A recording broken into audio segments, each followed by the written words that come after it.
நாயத்தை பேசினா இந்த ஊர்ல மிரட்டல் கேட்டா அமைச்சர் பது இந்த உருட்டல் மிரட்டலுக்குலாம் பயப்படுறாள். நான் ஊர்ல உட்காந்து ஆடு மேய்ச்சிட்டு இருப்பேன், அதுக்கெல்லாம் பயந்துதான். என் மேல கேஸ் போடு, தைரியம் இருந்தா என் மேல கேஸ் போடியா பாத்திரலாம்.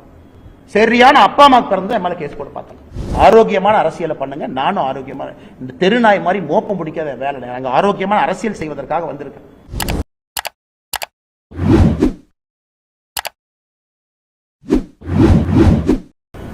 இந்த மின் கொள்முதல் சம்பந்தமா ஏற்கனவே அறிக்கைப்பட்டாச்சு. அதிமுக போராட்டம் அப்படின்னு சொல்லி சொன்னதுக்கு அப்புறமும் பாஜக சேர்ந்த ஒருத்தர் அந்த மின் கொள்முதல் சம்பந்தமா கருத்து தெரிவிச்சிருக்காரு.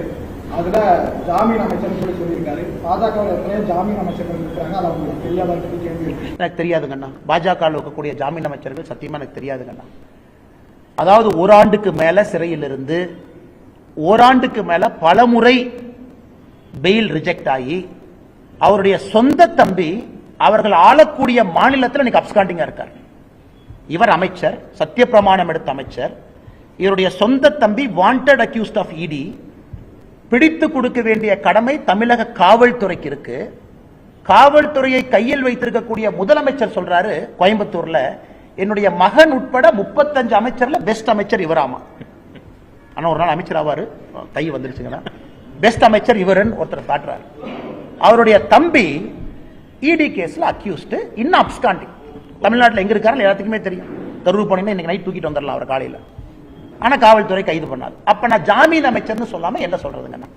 இதை உச்ச நீதிமன்றம் சொல்றாங்க. இவ்வளவு வேகமாக இவருக்கு நீங்க அமைச்சர் பதவி கொடுக்கறதுனால எங்களுக்கே பயமா இருக்கு, சாட்சியெல்லாம் வச்சிருப்பாங்களான்னு. 13ஆம் தேதி பொறுத்திருப்போம் என்ன உச்ச நீதிமன்றத்தில் சொல்றாங்க பார்ப்போம். அப்ப நான் ஜாமீன் அமைச்சர் என்று சொல்வதில் என்னன்னா தப்பு. இரண்டாவது, நான் கேட்ட கேள்வி அதானி அம்பானி பிஜேபி நீங்க கொடுத்தீங்களே, சரி இது அதிமுக கொடுத்தாங்க, நான் கொடுக்கல. அதுக்கப்புறம் 77 கோடி ரூபாய் கொடுத்தீங்களே கமுத்தியில, அது என்னோட செகண்ட் அறிக்கையில் இருக்குங்க. ஃபர்ஸ்ட் இதுல பெனால்டி சார்ஜ் 230 கோடி ரூபாய் கொடுத்தீங்களா, அதையே நீங்க காட்டல 530 கோடியோட ஏன் மறைச்சீங்க? ரெண்டாவது இதுல இப்ப ஜெனரேட் பண்ண நீங்க ஆட்சிக்கு வந்ததுக்கு அப்புறம் ஜெனரேட் பண்ணதுல அதானிக்கு 77 கோடி ரூபாய் கொடுத்தீங்களே, அதுவும் செகண்ட் அறிக்கையில டாக்குமெண்டோட அதானியினுடைய ரிப்போர்ட்ல இருந்து அந்த பேராவை காப்பி பண்ணி ஆங்கிலத்தில் பேஸ்ட் பண்ணிருக்காங்க. இதுல உருட்டல் மிரட்டல் எம்எல் அறிக்கை கொடுத்ததுக்கு எம்எல்ஏ கேஸ் போடுவாங்களா?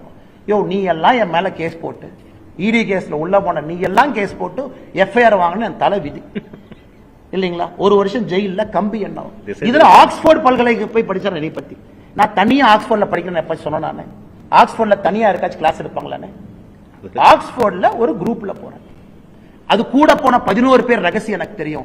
வெப்சைட் போய் டைப் பண்ணிங்க, போன அன்னைக்கே வெப்சைட்ல போட்டிருக்கான், ஷெவ்னிங் குருக்கள் வெப்சைட்ல யார் 11 பேர் எல்லாம் இருக்கு, போட்டோ இருக்கு, எஃப்சிடிஓ ஆபீஸ் போங்க எல்லாம் போட்டிருக்கான்.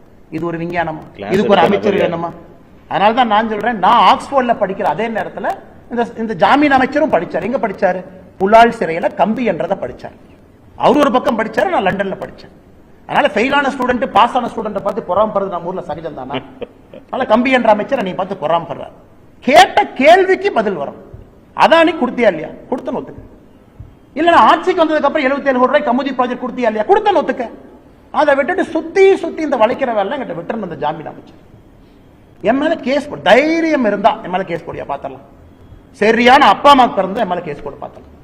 நான் தெளிவா கேட்கிறேன், தமிழ்நாடு அரசியல்ல ஒரு மாற்றத்தை பார்க்கணும். ஜெயிலில் இருக்கிற அமைச்சர் சொல்ற அளவுக்கு அரசியல் அந்த அளவுக்கு மோசமாயிருச்சு. சரியான ஆள் அந்த பொடியா பாத்திரலாம். நீ போடு கேட்க, நான் பாத்துறேன். நீ எங்க கூட்டிட்டு போவேன்னு பாத்தார கூட்டிட்டு போடு. போலீஸ் உங்க கையில இருக்கு, போடு. முதலமைச்சர் உனக்கு தான் நெருங்கிய நண்பர், நீ தான் ஒரு பையன் மாதிரின்னு சொல்றிய. மகனை விட முக்கியமான அமைச்சர் போய் சொல்லு, காலில் விழுது. ஆனா டிஜிபி சொல்லி மேல கேஸ் உள்ளவே பார்த்தலாம்.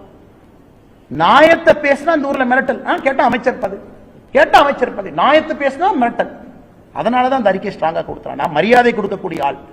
இந்த உருட்டல் மிரட்டலுக்கு எல்லாம் பயப்படுற ஆள். நான் ஊர்ல உட்காந்து ஆடு மேய்ச்சிட்டு இருப்பேன், அதுக்கெல்லாம் பயந்துதான். இங்க உங்களை அரசியல் பண்ணிட்டு இருக்கேன் பாரு. நான் இந்த மாதிரி ஆள்லாம் ஓட பண்ணுங்கிறதுக்காக தான் நான் தவமா எடுத்து அரசியலுக்கு வந்திருக்கேன். தவமா எடுத்து வந்திருக்கேன். நீங்க அப்படியே மிரட்டி உருட்டி அப்படியே மிரட்டி பார்த்துருவீங்க. நான் கேட்பது ஒரே ஒரு கேள்வி, இரண்டாவது முறையும் அதானி கொடுக்கலன்னு சொல்லுங்க. அறிக்கையை படிக்கிறதே கிடையாது. அத்தனை ஐஏஎஸ் ஆபிசர் கூட இருக்காங்க. இவருக்கு எதுவுமே தெரியும். ஐஏஎஸ் ஆபிசர் எழுதி கொடுக்கறதா அமைச்சர் படிக்கிறாங்க. அறிக்கையை தூக்கி ஐஏஎஸ் ஆபிசர் கொடுத்த டேஞ்சர் கொடுத்து அவனே பார்த்து பண்ணி கொடுத்துருவான். அதை பிரஸ்ல ஒப்பிக்கணும். வேற அமைச்சருக்கு என்ன என்னை மாதிரி உட்காந்து டைப் படிக்கிற வேலையா? இங்க நான் சிங்கிள் மேன் ஆர்மியா உட்காந்து டைப் படிக்கணும், கூகுள் பண்ணணும், அதானி ரிப்போர்ட்டை பார்க்கணும், இத்தனை வேலை செய்யணும். எனக்கு ஐஏஎஸ் ஆபிசர் இருக்காங்களா, செக்ரட்டரி இருக்காங்களா, எல்லாம் அரசியல் நண்பர்கள் இருக்கிறாங்க. அத்தனை ஐஏஎஸ் ஆபிசர் வச்சிருக்கீங்க டேஞ்சர் கூட. ஒரு ஆள்கிட்ட கொடுத்து டைப் படிக்கணும், டைப் படிச்சு அதானி கொடுத்தியா? கேட்ட கேள்விக்கே சொல்லாம ஆக்ஸ்போர்டு போனதை பத்தி நீ தான் உள்ளூர் ஸ்கூல்லயே படிச்சேன்னு எனக்கு தெரியாது. தமிழ் இருக்க வேண்டியதான். நான் ஆக்ஸ்போர்ட் போனதெல்லாம் பெருமையா சொல்லிங்க ஐயா. காமராஜர் ஐயா படிக்காதான் நான் பெருமையை எப்பவும் சொல்றேன். எனக்கு படிப்பு தேவைப்பட்டுச்சு, நான் படிக்க போனேன். யாராச்சும் நான் குறைஞ்சனா நோண்டுன்னா இன்னொருத்தர் படிக்க தப்புன்னு சொன்னா, எனக்கு அறிவு தேவைப்பட்டது, நான் தேடி போனேன். அதன் மூலமா என்னை மெருகேற்றிக் கொள்ள வேண்டும் என்று நினைக்கின்றேன். படிக்காதவங்களை தப்புன்னு எப்ப சொல்லியிருக்கேன்? நீ புலால் சிறையில கம்பி எண்ணவெல்லாம் கம்பி எண்ணிட்டு இருக்கணும். அதை விட்டுட்டு இவன் ஆக்ஸ்போர்டு போனாரு, 11 பேர் போனாரு, அப்படி இப்படி. நான் எங்கேயாச்சும் போன கூட சொன்னேன். நீங்களா தான் கேள்வி கேட்கறீங்க. சீமானாங்கிட்ட போய் கேள்வி கேட்கறீங்க, அவர் பதில் சொல்றாரு. நான் எங்கேயாச்சும் கூட சொன்னா நான் ஆக்ஸ்போர்ட் போனேன்? நான் சொல்லாம தானே போனேன். நீங்களா தான் செய்தி போட்டேன்.